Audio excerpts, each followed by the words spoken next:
अस्सलाम वालेकुम to everyone, welcome back to my channel. I hope आप सब ठीक होंगे। तो आज हम जा रहे हैं बाहर पार्क में जॉगिंग करने। वैसे तो ये पार्क नहीं है, इट्स अ गार्डन और ये बहुत बड़ा है। ये हमारे लोकल एरिया में आता है, लेकिन ये बिल्कुल भी लोकल नहीं कह सकते इसको हम, क्योंकि बहुत ही अच्छा है ये। यहाँ प्रॉपर सिक्योरिटी गार्ड होते हैं, इसकी टाइमिंग फिक्स होती है। ऐसा नहीं कि आप जैसे लोकल पार्क में जाते हो कभी भी एंट्री ले सकते हो, शाम को ये बंद हो जाता है। एंड ट्रस्ट मी गाइज, मुझे ये बहुत पसंद आया। जिस तरह की वाइब हम लेने जाते हैं लोधी गार्डन या फिर सुंदर नर्सरी, उस तरह की वाइब आपको एक छोटे से गार्डन में मिल जाएगी।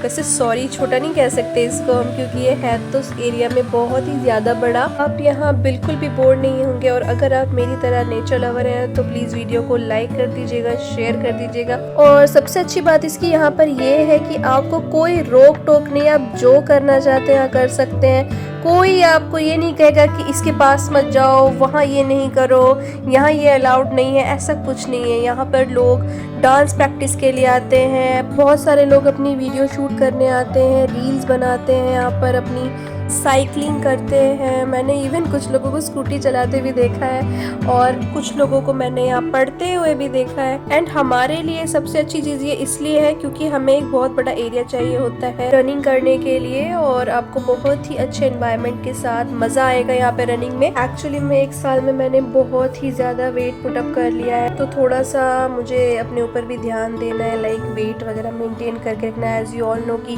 वेट गेन होना कितनी बड़ी प्रॉब्लम की बात है। आज के टाइम पे ओबेसिटी की वजह से कितनी सारी डिजीज हो जाती हैं। लाइफ इतनी ज़्यादा बिजी होने की वजह से खुद के लिए बिल्कुल टाइम नहीं मिल पाता है, तो अब थोड़ा सा टाइम एडजस्ट करके हमें अपने आप को भी टाइम देना चाहिए। तो मैं आप लोगों को भी यही सजेस्ट करूंगी कि जो भी लड़कियां और हाउसवाइफ्स होती हैं, प्लीज़ आप अपना ध्यान रखें, अपनी मेंटेनेंस पे ध्यान रखें, अपने आप को बीमार ना होने दें। बिल्कुल बिजी होकर हेल्थ होनी चाहिए आपकी बिल्कुल फिट, तभी आपकी वेल्थ होगी फिट। मैंने तो इसे अपनी डेली रूटीन में इंक्लूड कर लिया है, और आप भी कीजिए और फिट रहिए। तो शुरू करते हैं ये वीडियो, और आई होप आप लोग मेरा वीडियो ज़रूर शेयर करेंगे और सब्सक्राइब कर दीजिएगा मेरा चैनल, ताकि मैं आपको अपने वीडियो से एंटरटेन करती रहूँ आगे। तो यहाँ पर बहुत ही पीसफुल एनवायरनमेंट था, लेस क्राउडेड एरिया है, जिस तरह का मुझे पसंद है। मैं एक नेचर लवर हूँ, मुझे बहुत ही ज़्यादा प्यार है प्रकृति से। बस जहाँ पेड़ पौधे हों वहाँ मैं बिल्कुल ही खो जाती हूँ। जो हमारे नेचुरल रिसोर्सेज होते हैं उनसे मुझे बहुत ही ज़्यादा प्यार है। रिवर, पॉन्ड, पानी दिख जाए, ठंडी हवा दिख जाए, पेड़ पौधे दिख जाए, मुझे ऐसा फील होता है जैसे कि ये मैं ही हूँ, मेरे ही अंदर की कोई चीज़ है।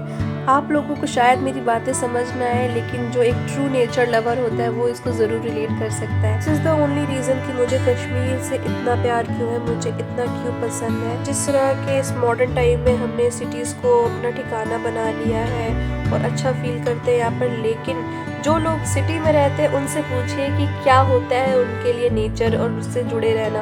इवन मैं ये कह सकती हूँ कि कश्मीर का जो नॉर्मल वाटर होता है वो यहाँ के फिल्टर्ड वाटर से ज़्यादा बेटर है। सिटी लाइफ में बहुत सारे लोगों को इवन खरीद के पानी पीना पड़ता है। सबसे ज़्यादा ग्लेशियर्स हमें कश्मीर में मिल जाते हैं, और आपको पता है कि वाटर का जो सोर्स है वो होता ही पहाड़ और ग्लेशियर्स होते हैं। बहुत बार यहाँ पॉल्यूटेड वाटर आ जाता है। सो हर चीज़ का एडवांटेज डिसएडवांटेज दोनों है। जैसे कि सिटी लाइफ में आपको नेचर को फील करने का इतना टाइम नहीं मिल पाता, बिजी लाइफ होती है, प्योर ऑक्सीजन नहीं फील कर पाते हैं। बट फैसिलिटीज़ में तो ये सबसे आगे है। घरों में हमने खुद को पैक कर लिया है। ऑन द कंट्ररी कि अगर हम विलेज लाइफ को देखें तो वहाँ पर लोग एक दूसरे की इतनी हेल्प करते हैं, प्रकृति से जुड़े रहते हैं, अपनी ज़मीन से जुड़े रहते हैं, उसको सबसे ज़्यादा इम्पोर्टेंस देते हैं।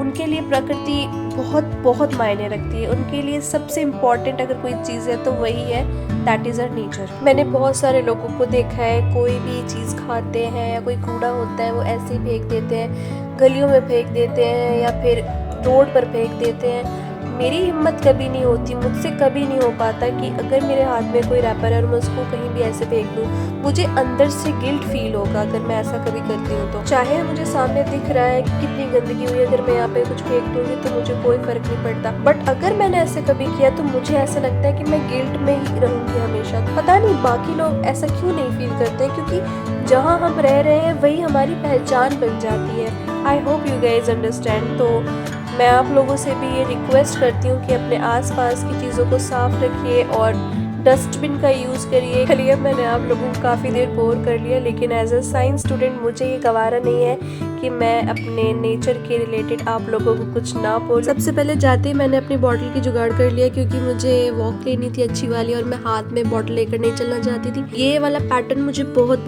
प्यारा लगा और ये था एक बहुत ही बड़ा banyan tree. As you know कि बुद्धा को एनलाइटमेंट इसी बनियन ट्री के नीचे मिली थी। बहुत ही अच्छी हिस्ट्री है इसकी और साइंस भी।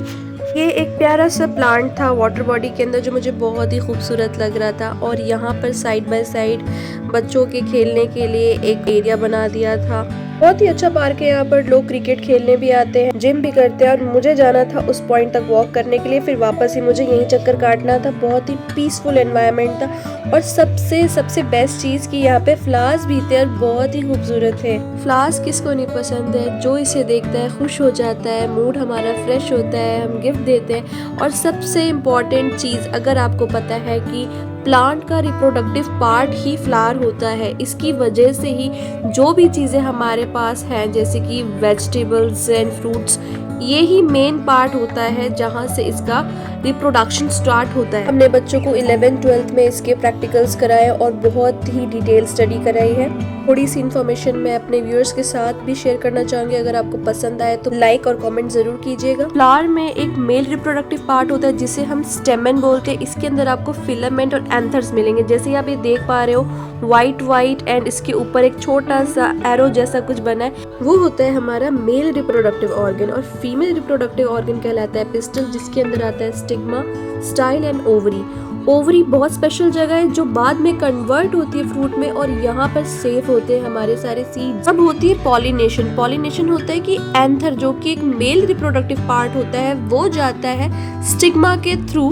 पॉलिनेशन के बहुत सारे एजेंट्स होते हैं जैसे इंसेक्ट्स, बर्ड्स, विंड, वाटर की सीड्स और पॉलन को वो एक जगह से दूसरी जगह तक पहुंचा देते हैं। रीजन है कि प्लांट्स की इतनी डाइवर्सिटी है, आपको हर जगह मिल जाते हैं, हर तरफ ग्रीनरी दिख जाती है। जहां आप प्लांटेशन नहीं करते वहां पर भी आपको एक प्लांट मिल जाता है और ये इकोसिस्टम को बहुत ही खूबसूरत बना देता है। And the most important line, what is gymnosperm and angiosperm. White वाला फ्लावर मुझे बहुत पसंद आया क्योंकि व्हाइट जो है बहुत ही खूबसूरत लगता है। फ्रूट बियरिंग प्लांट्स जिसके अंदर फ्रूट है, फ्रूट का मतलब कि फ्लावर प्रेजेंट है, तो वो होते हैं एंजियोस्पर्म प्लांट और इन्हीं के पास कवर्ड सीड्स होते हैं। चलिए बहुत ज्यादा साइंस पढ़ लिया हम लोगों ने, तो इस तरह से मैं वापस जा रही थी अब अपने घर। सनसेट का टाइम हो गया था, बहुत ही प्यारा लग रहा था ये मुझे एनवायरनमेंट। मेरा बिल्कुल भी दिल नहीं कर रहा था कि मैं घर जाऊं, बस यहीं रहूं। लेकिन अब चलते हैं घर की तरफ और घर जाके बनाएंगे हम dinner. I reached at home और आज तो चॉकलेट डे, तो मैं आपको अपने चॉकलेट्स का कलेक्शन दिखाऊंगी। वैसे तो ये पुराना कलेक्शन है, अब मैं चॉकलेट्स नहीं खाती, पहले मुझे बहुत ज्यादा पसंद और ये सारे चॉकलेट्स मुझे गिफ्ट में मिले थे,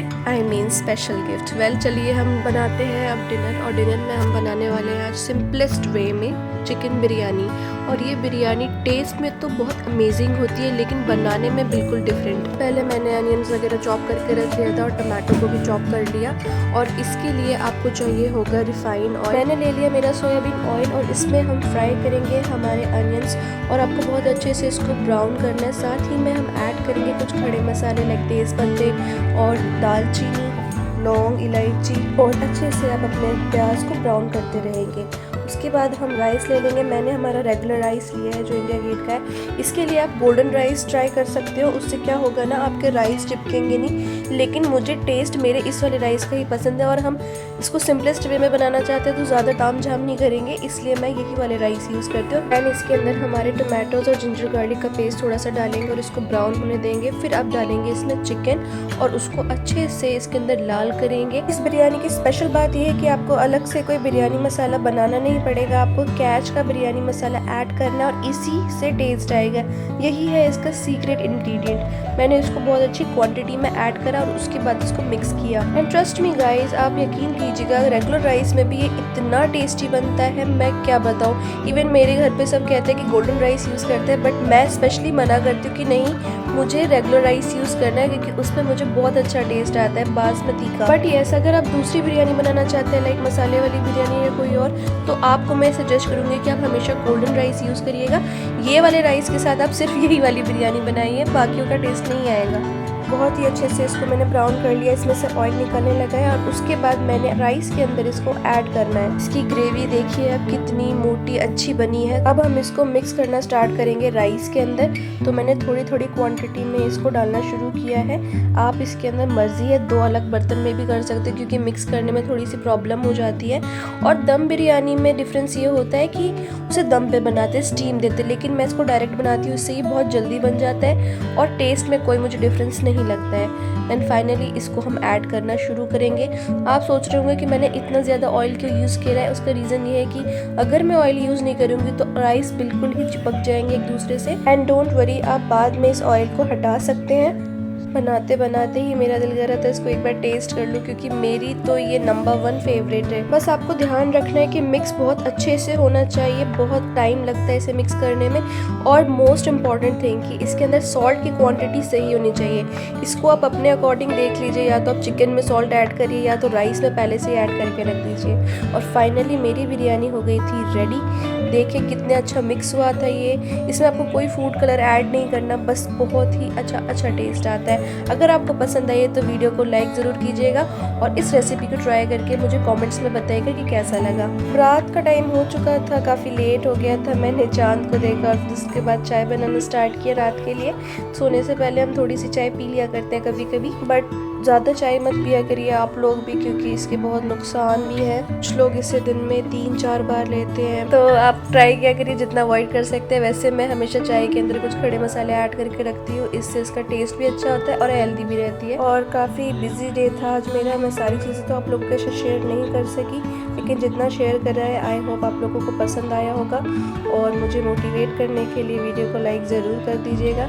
तो चाय मेरी हो गई थी रेडी, मैं आ गई थी बिस्तर में, लेकिन मुझे फिर भी ठंड फील हो रही थी, तो मैंने कर लिया गर्म अपने लिए बॉटल। और इस तरह से हमारा डे होता है आज का कंप्लीट। आई होप आपको वीडियो पसंद आई होगी। Thanks for watching my video. अल्लाह हाफिज़।